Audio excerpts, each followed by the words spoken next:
Ya Ali Madad. Al-Waiz, Abu Ali, Waiz number 216. 18th of October 1989, Waiz in Darkhana, Nairobi, in the evening.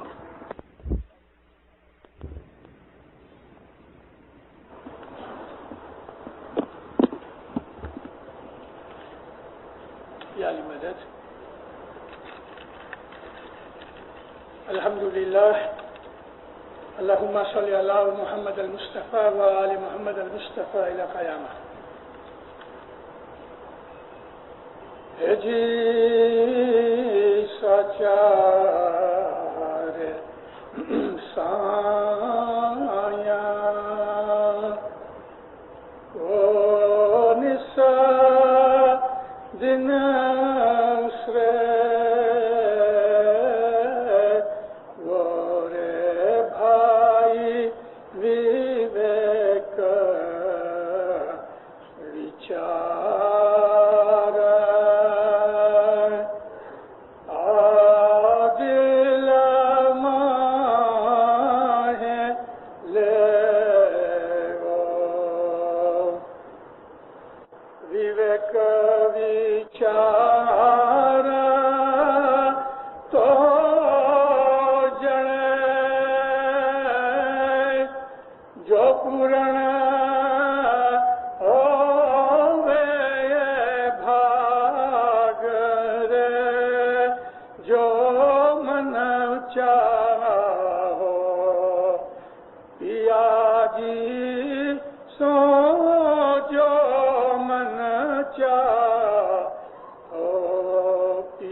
مولانا شاہ کریم حضرت امام پہ صلوات پڑھو مومنو اللہم صلی اللہ محمد و آل محمد.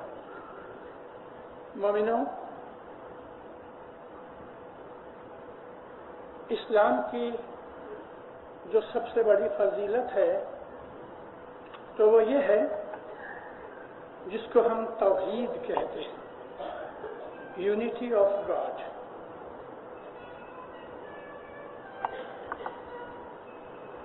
اگر کوئی شخص توحید کو نہیں مانتا، بھلے وہ کلمہ بھی پڑھتا ہوئے، نمازیں پڑھتا ہوئے، تو وہ اسلام سے خارج ہے. ہم نے یہ لفظ بہت سنا ہے، کتابوں میں پڑھا ہے، اور مدرسوں اسکولوں میں چھوٹی عمر سے سکھایا جاتا ہے.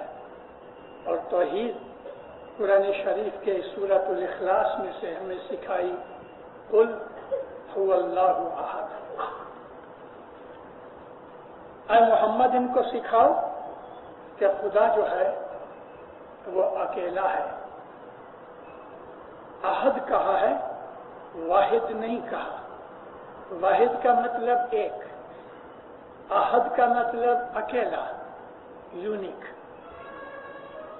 واحد بہت سی چیزوں کی ایک ایک چیز ہو سکتی ہے، جیسے کہ شلنگ ایک ہوئے تو ہم واحد شلنگ کہتے ہیں، اور اگر ایک سینٹ ہوئے تو ہم واحد سینٹ کہتے ہیں. واحد کا مطلب ایک، مگر احد کا مطلب صرف اکیلا، اس جیسا اور کوئی دوسرا نہ ہو. یہ ہے یونیٹی، اس کو توحید کہتے ہیں. اور اس سورہ اخلاص کا دوسرا نام سورۃ التوحید بھی ہے.